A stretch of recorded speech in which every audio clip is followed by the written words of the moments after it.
What's up guys, Qehzy here, bringing you guys another tutorial. This time I'm going to be showing you how to do these lower third pop-ups for your videos. Most of the time you use them to say, hey, like the video, hey, subscribe, stuff like that. They have a bunch of names. I'm going to show you the one I use. So essentially, if you're watching one of my videos, this will pop up, says like the video if you're enjoying, the little thumbs up. That one's a pretty simple one that I just put together because I didn't want anything real fancy at the time. Still kind of like it, but yeah, so that one's a little too simple and most people can do that, no problem. But I'll be showing you how to do this cool, clean, more professional looking one, which still isn't real difficult to do. So first off, you want to be in Photoshop, obviously. And I'm just going to bring this to the top of my screen as a reference. But if you record in 1080p or 720p, or you don't know, you need to know, because when you create your document, you want to make it the same height and width as your videos usually are. So in my case, 1280 by 720. If you rock 1080p, you'd be 1920 by 1080. 72 resolution, and you want to make your file. So obviously this one's a 720p file. And then I just fill the background with a dark gray. You can hide the background, not even rock one. It doesn't matter, I just use a dark gray. But let's get started. So first off, I'm going to create a new layer. I'm going to go down here to the rectangle tool and create a small little rectangle. About that big, that'll work. And I'm just going to hide this properties bar, and I'm going to right click, rasterize layer, and I'm going to go Command I to inverse the color to make it black. You can make it whatever color you want right now, but I'm going to go through at the end and change the colors of everything. So on that layer, I'm going to go Command J to duplicate it, then Command I to make it white, then Command T, and I'm going to go to the very top square or point and drag that down to about like a quarter of the normal height, and then drag it down. Now I'm going to zoom in a little bit here, and we still have it selected, like transformed, and we're going to click Command, click the top right point, hold Shift, and move that point inwards. And then we're just going to extend this point a little further, drag it down a little bit and over a little bit, somewhere around there, that'll do. And let's zoom back out, Command 0 to go full screen, and let's Command J that white rectangle again, hold Shift, bring it up. If you're in CC, it should make the points equidistant from the black bar. These two white rectangles about the same distance away from the black bar is what I meant. And then we're going to move this top one over off the screen, just like that. Now we're going to go to that original black rectangle, go to Command T, and again go to the top right corner, Command click Shift, but this time we're going out just a little bit. Then we're going to do the same thing to the top left point, but just go a little less than we did on the right side. Click Enter. Now we're going to Command J, Command I, so now it's white, then Command U, and bring down the lightness towards the black to make it just a bit gray. And then we're going to put that below the black layer. We're going to bring it down so it's about midway in between this white rectangle, and then we're going to bring it all the way over the left till about there. And that's essentially our setup there.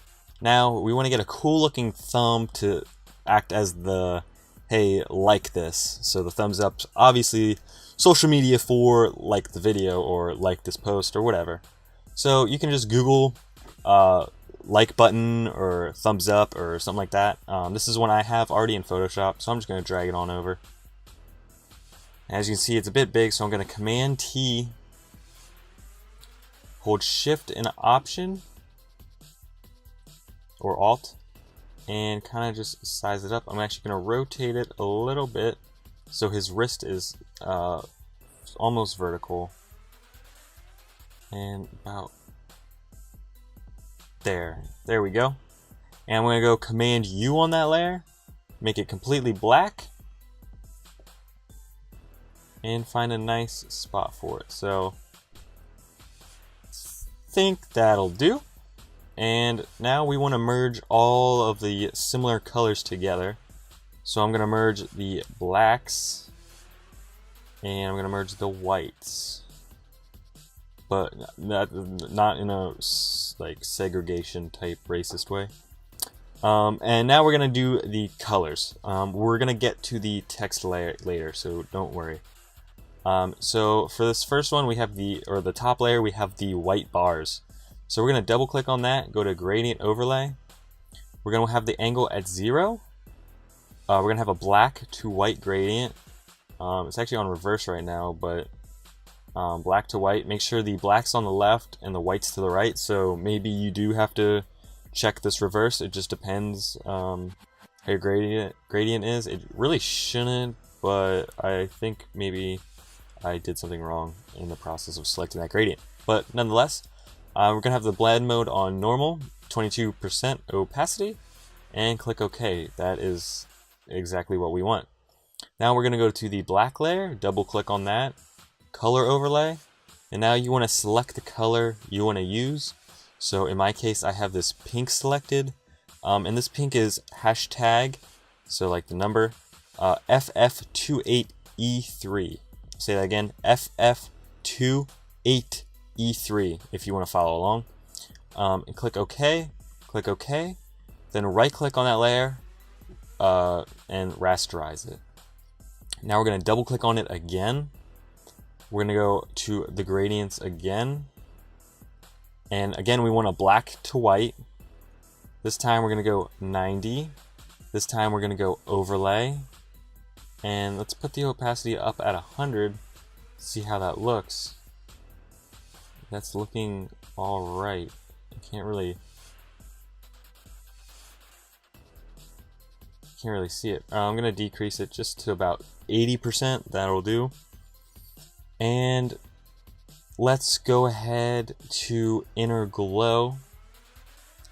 And we're going to have white. And we're going to have it set to overlay.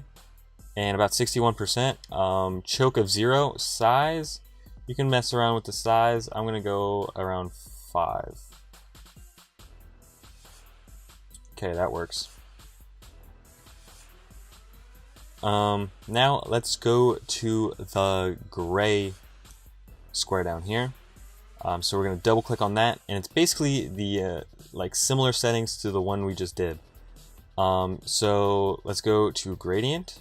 Actually, first we need to do color. So you want to go, and it should automatically pick that pink you just selected, but we want to go with a darker pink. So we're just going to go straight down from that to about there. Maybe a little higher. So about there. So maybe a little below mid-range. Click OK. OK again. Right click. Rasterize layer style. Let's double click on that layer again. Gradient overlay. And now we're going to change the direction to go a bit sideways like that. So now it kind of looks like there's a shadow there. And we're just going to decrease the opacity.